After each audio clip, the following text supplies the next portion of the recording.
It has been an honor to represent my family, my teammates, and the people of New England as a Patriot. Reflecting on my 9 years in the NFL and all the sacrifices it took to get here, there are many people that were just as much a part of this journey. And as McCone just said, he thanks his wife. He thanks Mr. Kraft, Coach Belichick, the entire Patriots organization. To his teammates, he thanks them. To my loving parents who have done everything possible to help me achieve my goals as a player and a person. Thank you for your unyielding love and support. To say that Foxborough will always hold a special place in my heart is an understatement. It's been the most significant chapter of my adulthood.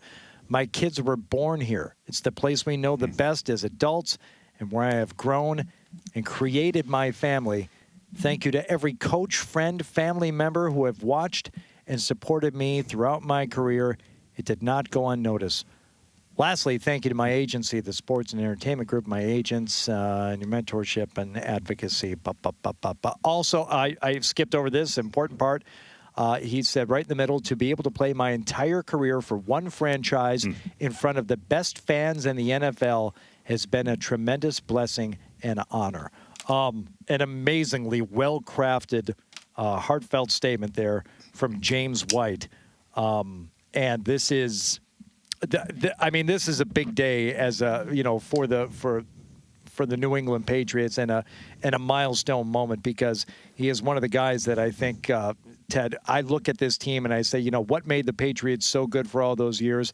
The number 1 and 2 answers are Brady and Belichick, but then it's a great big conversation involving guys like, obviously, Rob Gronkowski, Julian Edelman, James White. If you don't have James White in that secondary group of guys behind Brady and Belichick when you're explaining the success of the Patriots all these years, then you're doing it wrong, because he's a big part of it. You're not winning number 6. Let's face it. 14 catches, 28-3 game. And I always felt that James White, God bless him for the nice words, because I always felt like he was underappreciated here. And I looked a lot of it times at his contract. I always felt like he should have been making more than he was making, considering the production and what he meant for this football team. He was one of the leaders. He was a guy that, kind of, I don't think he was a vocal leader, but the way he do his job is guys respected. And I think Bill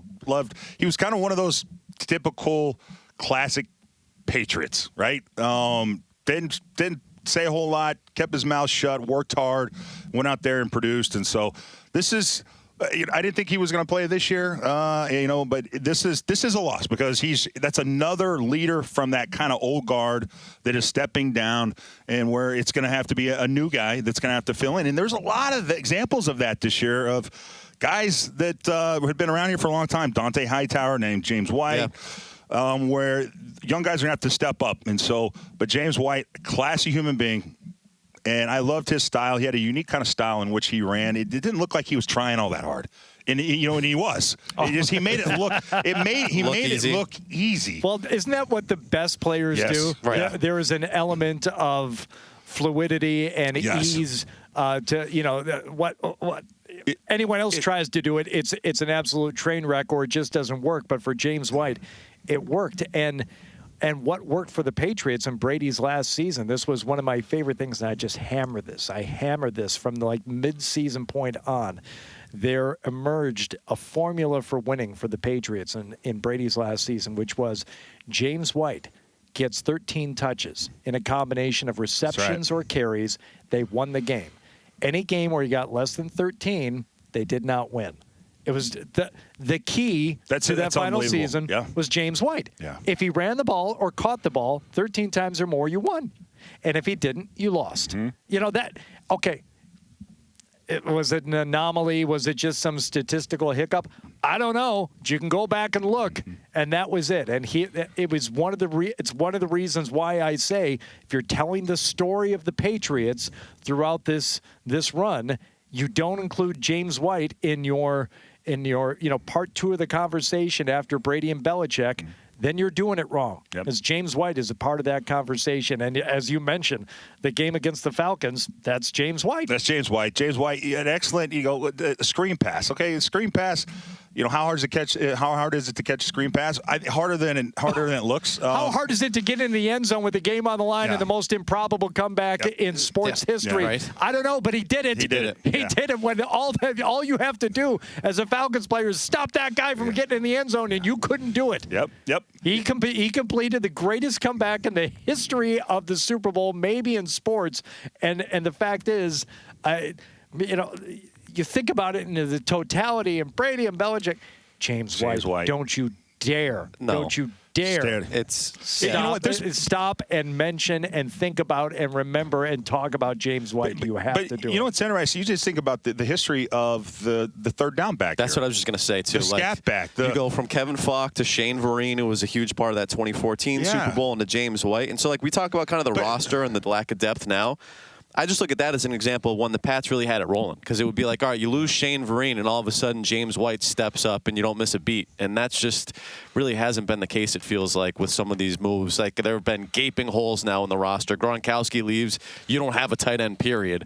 That third down back position over the years has been one where you feel like you lose just this integral part of the offense, and the next guy steps up, and it's like plug and play, we're off and running. And James White was at the top of that list, or at least close to it. I don't know if you put Falk ahead of him or not, but he certainly was, a huge weapon. Falk ended up, I think, playing about 13 years. And, I think Kevin it's hard. You throw in the 28-3 game, and you go, well, James White is up there with Kevin Falk. It's pretty close. Close as far as production and what he meant for the Patriots' third down offense. And so that's a huge loss. But again, no surprise with the seriousness of what the injury was. I think when we all saw it and heard what it was, I think most of us kind of knew that could be potentially, unfortunately, a career ender. Well, I think the most optimistic conversation about James White in this preseason is and has been like, how much is he really going to be able to give the team this year? How effective. Everybody wants him here. Everybody wants him to be a part of it. But, to what extent is he going to be able to contribute? And now today, James White announcing his retirement. So he's applauding the fact he's been here. He was 9 years, one team, started his family here. It's funny. You keep signing contracts here. Eventually, you're like, well, I don't know. I guess I got to go local. Or eventually, you meet, I don't know. You're going to meet a local girl. Then you're going to start a family. Because I kept signing contracts here. It's like, I guess I'm marrying a local girl. Geez. But good for him. My feeling is he stays here in the community. I could even see him maybe perhaps getting into coaching.